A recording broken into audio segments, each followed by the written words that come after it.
उन्होंने कहा हमें अमित शाह जी को सुनना नहीं, हमने तो कभी बयान मांगा ही नहीं था। राहुल गांधी करे बयान तो कभी इशू था ही नहीं, जबकि सैकड़ों बार ये बयान दिया कि अमित शाह बयान दें कांग्रेस।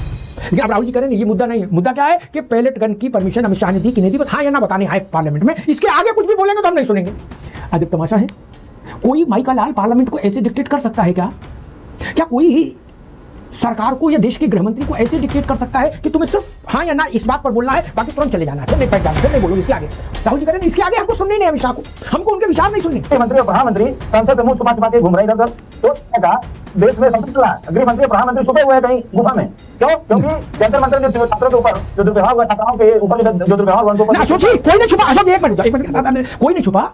कल दिन में दोपहर 2 बजे कांग्रेस के गौरव गोगोई स्पीकर के यहाँ बीएससी की बैठक में थे, उनको हिंदी में और अंग्रेजी में दोनों भाषाओं में बता दिया गया कि एचएम डिटेल्ड स्टेटमेंट रखने के लिए तैयार है, फुल स्केल बहस के लिए राजी है। गोगोई साहब पलट गए, बोले ना हमें तो चढ़ावा चोरी पे चाहिए। उनसे कहा भैया ये तो पहले आपने कभी बोला नहीं, मैंने आप बोल रहे हैं, अब बयान नहीं चाहिए। राहुल गांधी आ गए, एक मिनट जाओ पूरी समझ लो तभी तो बताओ। राहुल गांधी आ गए, बोले हमें बयान चाहिए नहीं अमित शाह का, no I don't want statement from HM. फिर बोल लो, पत्रकारों ने पूछा क्या चाहते हैं आप, बोले हम सिर्फ यस या नो चाहते हैं। जय श्री राम दोस्तों, एक बार फिर से स्वागत है हैपर डिबेट शो में। दोस्तों आज का डिबेट बहुत ही मजेदार होने वाला है। अमिताभ अग्निहोत्री ने किस तरह से सभी को मजा चखाया, देखकर मजा ही आ जाने वाला है। दोस्तों आज का डिबेट होने वाला है झारखंड प्रोटेस्ट और जंतर मंतर प्रोटेस्ट के साथ साथ सदन के बाहर जो प्रतिपक्ष और विपक्ष मिलकर जो हंगामा कर रहे हैं, इसको लेकर के आज का डिबेट होने वाला है। इस डिबेट में किस तरह से अमिताभ अग्निहोत्री ने सबको आड़े हाथों लिया, देखकर मजा ही आ जाएगा। तो चलिए देखते हैं आज का ये डिबेट शो। पिक्चर चालू करो बे। कांग्रेस फंस गई है, राहुल गांधी फंस गए हैं बुरी तरीके से झारखंड की चपेट में, झारखंड की लपेट में। अब ना उगला जा रहा है ना निगला जा रहा है। जंतर मंतर को लेकर जो भी तेवर कलेवर राहुल जी ने अपनाए थे, प्रधानमंत्री के घर जाकर धरना दिया था, अब वहां हेमंत सोरेन के किए कराए के चलते राहुल गांधी की तो बिल्कुल नाक ही कट गई।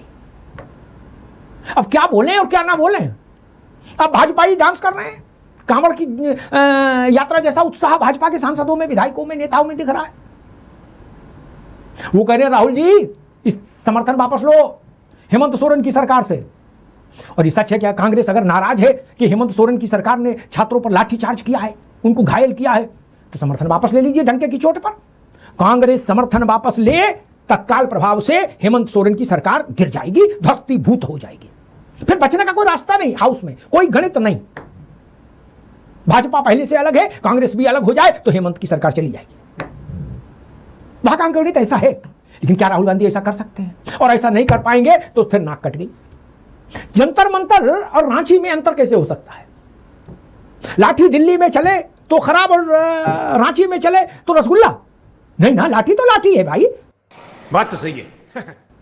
बस यही फंस गए। इसीलिए आज आपने देखा होगा सुबह से एनडीए वाले वहां ऊपर चढ़ाए, बिल्कुल भोले के भगत बन के कांवड़ यात्रा में जैसा उत्साह दिखता है वैसे उत्साह के साथ संसद परिसर में प्रदर्शन कर रहे थे। यही तो राजनीति है। जंतर मंतर वर्सेज रांची, और रांची में कार्यक्रम जब हो गया तो तत्काल भाजपा आक्रामक मोड में आई, डिफेंस से ऑफेंसिव हुई, बैक फुट से फ्रंट फुट पर खेलने आई। और सरकार ने तय किया कि देश के गृह मंत्री अमित शाह सदन में बोलेंगे, भरपूर बोलेंगे, खूब बोलेंगे, देश भर के छात्र आंदोलनों पर बोलेंगे। आ जाओ कर लो बात। अब कांग्रेस ठिठक गई, राहुल गांधी सहम गए। उन्होंने कहा हमें अमित शाह जी को सुनना नहीं, हमने तो कभी बयान मांगा ही नहीं था। राहुल गांधी कह रहे बयान तो कभी इशू था ही नहीं, जबकि सैकड़ों बार यह बयान दिया कि अमित शाह बयान दे कांग्रेस ने। लेकिन अब राहुल जी कह रहे हैं ये मुद्दा नहीं, मुद्दा क्या है कि पैलेट गन की परमिशन अमित शाह ने दी कि नहीं दी, बस हाँ या ना बताने आए पार्लियामेंट में। इसके आगे कुछ भी बोलेंगे तो हम नहीं सुनेंगे।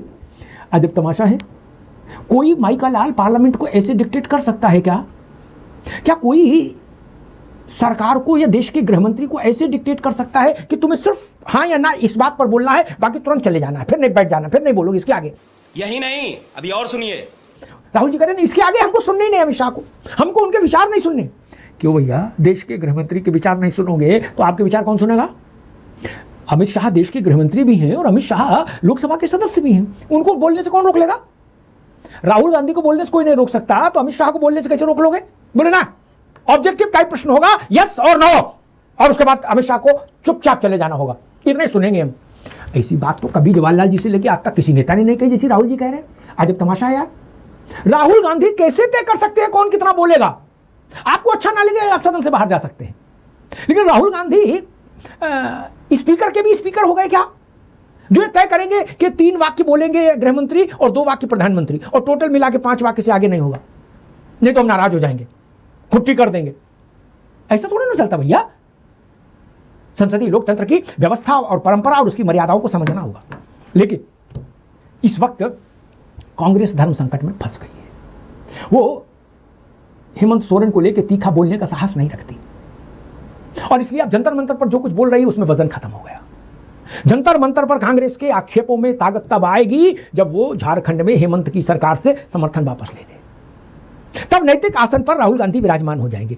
लेकिन ये सच है, वो ऐसा कर नहीं सकते, और यही राहुल की मजबूरी ही भाजपा के आनंद भाव का कारण है। रवि प्रताप जी, अच्छा संकट एक नहीं, एक तो झारखंड वाला मुद्दा गले में फंस गया। अब अपनी सरकार वहां बोले तो क्या बोले हैं, बहू के लिए दूसरा नपना और बिटिया के लिए दूसरा नपना, ये तो चलता ही है। एक समस्या और है, राहुल गांधी ने कल कहा कि हमने कभी एचएम का बयान नहीं मांगा, बयान हमें चाहिए भी नहीं, हम क्यों सुनेंगे उनका बयान, हम सिर्फ हाँ ना जानना चाहते हैं, अनुमति दी गोली चलाने की या नहीं, बस इसके बाद उनको चुप हो जाना होगा। और प्रियंका गांधी लगातार कह रही कि जब तक होम मिनिस्टर बयान नहीं देंगे तब तक गतिरोध समाप्त नहीं होगा। भाई बहन तो आपस में फरियाले पहले कि बयान चाहिए या हाँ ना चाहिए, एक, और दूसरा, आज तक कभी संसद में ऐसा हुआ क्या कि कोई दूसरा बताए कि भारत के गृह मंत्री कितना बोलेंगे रवि जी, या इतना ही बोलेंगे, ऐसी कोई शर्त आज तक कोई लगा सकता है क्या रवि जी? नहीं सरकार बिल्कुल, ये किसी को शर्त लगाने का अधिकार नहीं कि भारत का गृह मंत्री कितना बोलेगा और कितना बोलेगा, लेकिन ये हम जरूर अपेक्षा करते हैं कि भारत के गृह मंत्री नहीं, ये आप बोल रहे, राहुल गांधी कह रहे हमें किसी मुद्दे पर शाह को नहीं सुनना, हमें सिर्फ एक प्रश्न पर का उत्तर चाहिए, हाउस में खड़े होकर हम पूछेंगे गोली चलाने की अनुमति किसने दी, बस इतना बताना शाह को, उसके बाद बैठ जाना है। राहुल गांधी कह रहे हैं अमिताभ जी 92 से लेकर के 36 और 8 34 साल हो गए, यही भाजपा लोग माला पहना के मुलायम जी को उनको पद्म विभूषण देने के बाद फिर रोज कटघरे में खड़ा करते हैं कि राम भक्तों पे गोली चलवा दी, राम भक्तों पे गोली चलवा दी। अगर मुलायम सिंह यादव लखनऊ में बैठ करके गोली चलवा सकते हैं तो दिल्ली में ही बैठ करके दिल्ली के छात्रों पे गोली अमित शाह नहीं चलाया, पुलिस उनके अंडर में आती है। तो सीधी सी बात है, वो अपनी बात पे कहते हैं मजिस्ट्रेट गोली चलवाता है और 34 साल से कहते हैं मुलायम सिंह जी गोली चलवाते हैं। हम तो कहते हैं कि बड़ा दिल दिखाई दे, अपने दायित्वों का निर्वाह करिए, निर्वहन करते हुए कहिए भाई हमने गोली चलवाया, कोई बात नहीं, आप खड़ा भी जरूर है आपको, लेकिन लखनऊ में दूसरा कानून, दिल्ली में दूसरा कानून, नहीं ये होगा ना ये होने देंगे, क्योंकि ये बहुत हुई जुमलों की मार। नहीं रवि जी, मेरा प्रश्न ये नहीं था, मेरा निवेदन ये था, ये बात राहुल गांधी या प्रियंका गांधी या कोई भी कैसे तय कर सकता है कि देश का गृह मंत्री कितना बोलेगा। अब ये मेरा मूल विषय, इसी पर मेरी सुई अटकी। आप कौन है भाई? आप जिले इलाही है? नहीं। आप मां बदौलत है? नहीं। आप मुगले आजम है? नहीं। आप कौन है? आप कैसे तय कर देंगे? आप इतना कर सकते हो, आपको अच्छा ना लगे आप कैंटीन में जाके बैठ जाओ, और अच्छा ना लगे गाड़ी में बैठो घर चले जाओ। लेकिन ये कोई, मैं तो 40 साल लोकसभा राज्यसभा कवर की, मैंने आज तक ऐसा कोई मनवाला आदमी नहीं देखा जिसने ये कहा हो कि भारत का गृह मंत्री सिर्फ हम एक लाइन सुनेंगे, बाकी हमें उसकी किसी विचार की जरूरत नहीं। राहुल गांधी के शब्द है, हम उनके विचार सुनने नहीं आए हैं, हम सिर्फ एक सवाल पर हाँ ना चाहते हैं। गजब बात है यार रवि जी, फिर तो हाउस ही बंद कर दो। ऐसा तो थानेदार भी नहीं बोलता, थानेदार भी पूरी बात सुनता है। नीतीश चौरसिया, यही सवाल आपसे है कि इसमें बहुत ढोल पीटने की जरूरत नहीं। अगर कांग्रेस नाराज है कि लड़कों पर लाठी क्यों चलाई, झारखंड में क्यों चली, बच्चे घायल हुए, तो कांग्रेस सपोर्ट विड्रॉ कर ले। ब्रह्मा भी नहीं बचा सकते सोरेन की सरकार को, वहां का अंक गणित इतना साफ है। बोलो बोलो, टेल चौरसिया जी, देखिए बिल्कुल विषय इस बात का है कि भाई बच्चों पे लाठियां क्यों चलाई जाए। हाँ। चाहे उनकी आंदोलन को कोई भी दबाने का प्रयास क्यों कर रहा है, चाहे वो जंतर मंतर की बात हो चाहे रांची की बात हो, छात्रों की जितनी भी मांगे हैं वो सिर्फ और सिर्फ संवाद से पूरी होनी चाहिए, ना कि आंसू गैस के गोले से, और ना ही किसी के डंडे और लाठी से, और ना ही किसी के फरमान से। चाहे इस कटघरे में अमित शाह स्वतः खुद खड़े हो, चाहे वो झारखंड में शिबू सोरेन की सरकार हो, चाहे उनकी बात हो, सिर्फ और सिर्फ अगर आंदोलन के रास्ते निकलते हैं, और पहले भी जो रास्ते निकले हैं सिर्फ और सिर्फ संवाद से निकले हैं। और एक चीज का फर्क देखेंगे, हम सब आंदोलन का सम्मान करते हैं और करना भी चाहिए, क्योंकि इस देश की मजबूत बुनियाद प्रमुख तौर पर अगर कुछ है तो देश की पहचान ही आंदोलन से है। ऐसे बहुत सारे इतिहास रहे हैं देश के आंदोलन के, और उससे बहुत सारी अच्छी अच्छी चीजें निकल के आई हैं, लोगों की भूमिकाएं निभर के आई हैं, और जो सरकार में रहे हैं उनकी भी भूमिकाएं निकल के आई हैं। जंतर मंतर में जो आंदोलन हो रहे थे, आपने एक चीज नोटिस करा होगा, कई तरह के तरीके से उसको दबाने की, बदनाम करने की और परेशान करने की भी कोशिश करी जा रही थी। मगर वही राजस्थान आप देखेंगे, रांची की जो के आंदोलन है, कितने कोई सरकार जो मौजूदा सरकार वहां की है, किसी ने ना तो उनकी फंडिंग की बात करी, ना ही किसी ने कोई आरोप करा, ना कोई दोषारोपण करा। सम्मानित तौर से एक लोकतंत्र में जिस तरीके से सम्मानित तौर से नहीं, लठ दिया भैया। आप किस दुनिया में हो? सम्मानित तौर से लाठी चलती है? गलत बात कर रहे हो, लाठी सम्मानित तौर से चलती है क्या भैया? अग्निहोत्री जी, मेरा मानना है बड़ी बड़ी पत्रकार है, आपने एक चीज देखा होगा किसी के सर फोड़ने की खबर कोई आई? क्या कोई डंडे पत्थर वहां पहुंचे? नहीं पहुंचे। और रही बात अभी ये अगर जिस तरह सदन घेरने की बात हो रही थी, बहुत सारे चैनल पे बैठ के ये कह रहे थे देश की सुरक्षा पे आंच है, आतंकवादियों जैसी हरकतें हो जाती है, लेकिन वहां राज्य के सदन घेरने की बात हो रही थी। ये सबको पता है सिंबॉलिकल होता है, मगर दोनों में किस तरह से डिफरेंस क्रिएट कर दिया गया। इसी बहुत सारे मीडिया हाउसेस ने, मैं किसी व्यक्ति विशेष का नाम नहीं लूंगा, उन्होंने इसको देश की सुरक्षा से जोड़ दिया। अरे इससे पहले का सदन घेराव नहीं हुआ? सदन घेराव इस तर्ज पर होता है कि जो मांगे हैं वो सदन तक जाए, वहां जो बैठे प्रतिनिधित्व कर रहे हैं लोगों की, जनता की, उन तक ये मांग जाए, उस पर विचार पहुंचे, उसमें सबकी एकजुटता दिखे। नीतीश जी अभी रुकना होगा, ठीक है, अभी रुकना होगा। आपको याद नहीं या आपने देखा नहीं होगा, तो सुन, आखिरी बार चौधरी महेंद्र सिंह टिकैत आए थे अपने जानवर और के साथी लेकर, उन्होंने वहीं बोट क्लब पे ही खाना बनाया और वहीं खाया, वहीं खीर बनी, वहीं पूरी छनी, हम भी खा के आए क्या, और वहीं गाय भैंस बांधी। उसके बाद सुप्रीम कोर्ट ने मना कर दिया कि भारत की संसद के इर्द गिर्द ये नहीं हो सकता। उस दिन से बोट क्लब पर बैन हो गया। आप समझते ना, इसलिए इस बात को समझिए, मोहल्ले की गुमटी और संसद में अंतर है ना, इसलिए घोर माठा ना करो भाई, गंभीरता रखो, चीजों को समझो। भारत की संसद में के गेट नंबर 1 पर एक ही बार लोग पहुंचे थे, उसके बाद कभी नहीं पहुंचे, और उसमें 70 लोग मारे गए थे, सारे साधु थे। आपको स्मरण, आपको खैर क्या स्मरण होगा, आपने पढ़ा नहीं होगा। इंदिरा गांधी प्रधानमंत्री थी, संसद के गेट नंबर 1 से लेके और स्टेशन, रेलवे स्टेशन, नई दिल्ली स्टेशन तक लाश पड़ी थी। वैसा दृश्य चाहते हो? वैसा दृश्य चाहते हैं? करा ली बेइज्जती। इसलिए मैं कहता हूं पढ़ो, समझो, देखो, तब कोई धारणा बनाओ। ऐसे में गड़बड़ा जाओगे, इतनी जल्दी फैसला कौन होने की कोशिश करोगे तो। अशोक यादव, आप तक आवाज आ रही है? जी जी। हाँ, मैं सिर्फ ये पूछ रहा हूं कि लाठी तो लाठी है, वो कहीं चले जी। अगर झारखंड में जो लाठीचार्ज हुआ बच्चों पर, उससे कांग्रेस उद्वेलित है, दुखी है, वैसे ही जैसी जंतर मंतर पर थी, ठीक, तो फिर कांग्रेस को समर्थन वापस ले लेना चाहिए हेमंत सोरेन की सरकार से। 5 मिनट में सरकार जमीन पर आ जाएगी, कोई डॉक्टर, कोई वैद्य उसका इलाज नहीं कर पाएगा। वहां का अंक गणित इतना शीशे की तरह साफ है, कांग्रेस सपोर्ट विड्रॉ करे, शिबू सोरेन भूतपूर्व हो जाए, अरे हेमंत सोरेन भूतपूर्व हो जाएंगे। अशोक जी। नहीं, देखिए अमिताभ जी, क्या झारखंड में जो छात्रों के ऊपर सरकार की लाठी चली, उस लाठी से जो जंतर मंतर पर उन बेटियों के साथ दुर्व्यवहार किया गया, जो छात्रों के ऊपर पहले गैस चलाई गई, उन छात्रों के ऊपर आंसू गैस के गोले छोड़े गए, वहां भी गोले आंसू गैस के चले, पानी भी चला, लाठी भी चली, है ना? तो क्या देखिए, उसको झारखंड के जो घटनाक्रम है, उस घटनाक्रम से क्या जंतर मंतर की घटनाक्रम को जस्टिफाई किया जा सकता है? ना, जस्टिफाई की तो कहीं नहीं रहे अशोक जी, हमने ये तो कहीं नहीं जस्टिफाई करो। मैंने कहा कि आपके रिश्तेदार काफी दुखी हैं, चूंकि इसलिए मैंने कहा कि ऐसा कर दे तो दुख उनका भी दूर हो जाए। नहीं, बिल्कुल, आप देखिए जो बात आप उसमें भी लिपापोती करना चाह रहे हो, बोले नहीं जंतर मंतर, इसका मतलब झारखंड के बच्चों के साथ आप लोग नहीं खड़े हो। अच्छा, ये सवाल तो हमारे भाजपाइयों से भी पूछना चाहिए कि जो प्यार इनको झारखंड के छात्रों के साथ उमड़ रहा है, वो प्यार जंतर मंतर के छात्रों के साथ क्यों नहीं उमड़ रहा इनका? आप जवाब दे दो, फिर उनसे भी पूछ लेंगे प्रशांत पटेल से। पहले आप तो जवाब दो, आप कहाँ भाग रहे हो? देखिए, मैं भाग नहीं रहा हूं, मैं तो कह रहा हूं कि कम से कम जंतर मंतर का जो घटनाक्रम है, उस पर आज देश के संसद में, मुझे इतिहास में पता होगा, जब गृह मंत्री और प्रधानमंत्री संसद से मुंह छुपा छुपा के घूम रहे इधर उधर, तो कहा देश में संसद चल रहा है, गृह मंत्री और प्रधानमंत्री छुपे हुए हैं कहीं गुफा में।